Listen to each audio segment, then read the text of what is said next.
నా గురుదేవుల సర్వగురువుల సర్వదేవీ దేవతల వారి దివ్య పాదాలకు ప్రణామాలు. మాకు మా గురుదేవులు అందించిన జ్ఞానబోధ, ఇతరులు అందించిన సహాయ సహకారములు, తద్వారా మేము పొందిన లబ్ధి, మేము తెలియపరుస్తున్న సమాజ శ్రేయస్సుకు ఇది మొత్తము వారి దివ్య పాదాలకే అంకితం చేస్తున్నాం. ఇప్పుడు నేను తెలియజేసే వీడియో హస్త జన్మ నక్షత్రం కలిగిన వారికి సంబంధించినది.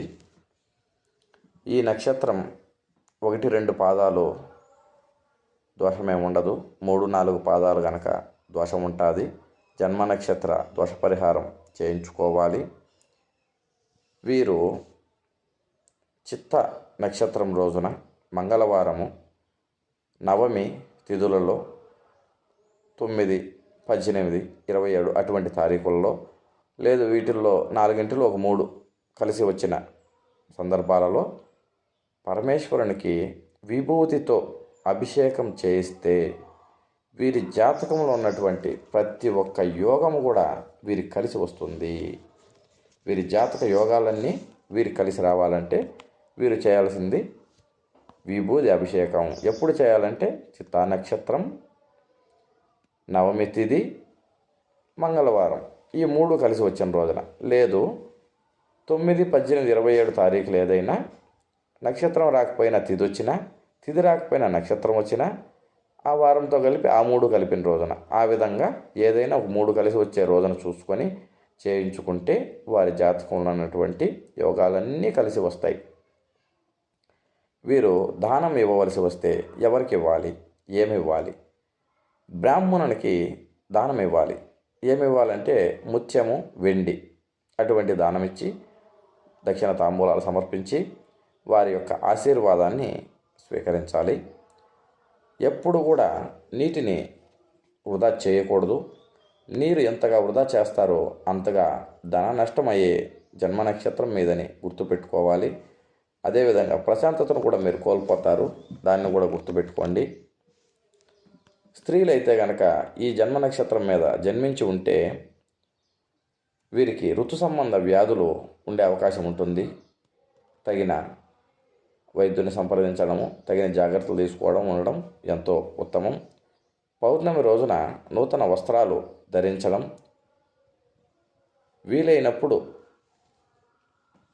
బాతుకు, గుర్రానికి ఆహారం పెట్టడం వలన కూడా బాగా కలిసి వస్తుంది.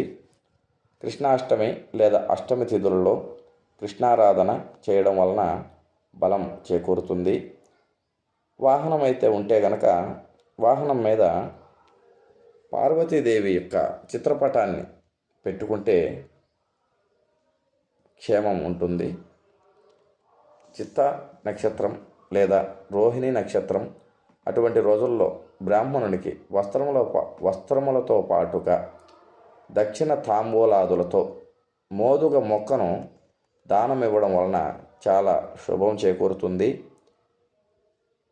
చందనాన్ని శ్రీకృష్ణుని గుళ్ళో ఇస్తే ఐశ్వర్యం తనంతట తానుగా మిమ్మల్ని వరిస్తుంది. ఇటువంటి పరిహారాలు మీకు వీలైనవి ఏది వీలుంటే అది మీరు చేసుకోవచ్చు. ఏది వీలు లేకపోయినా దైవనామ స్మరణ ఎల్లవేళలా చేసుకోవచ్చు. మౌన జపానికి ఎటువంటి ఇబ్బంది ఎవరికి ఉండదు. తద్వారా లబ్ధి పొందవచ్చును. లబ్ధి పొందిన వారు తెలియపరిస్తే లబ్ధి పొందాల్సిన వారు చేసుకుంటారు. ఈ సమాజంలో అబద్ధాలు, అసత్యాలు, అధర్మాలు చూసి విని విసిగిపోయి ఉన్నారు సమాజం.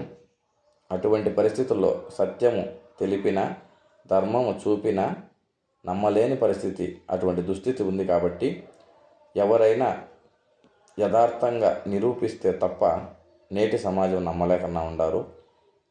దానికోసం చేసుకున్న వారు వారి వారి అభిప్రాయాలను తెలియపరచండి. తద్వారా మిగిలిన వారు చేసుకుంటారు.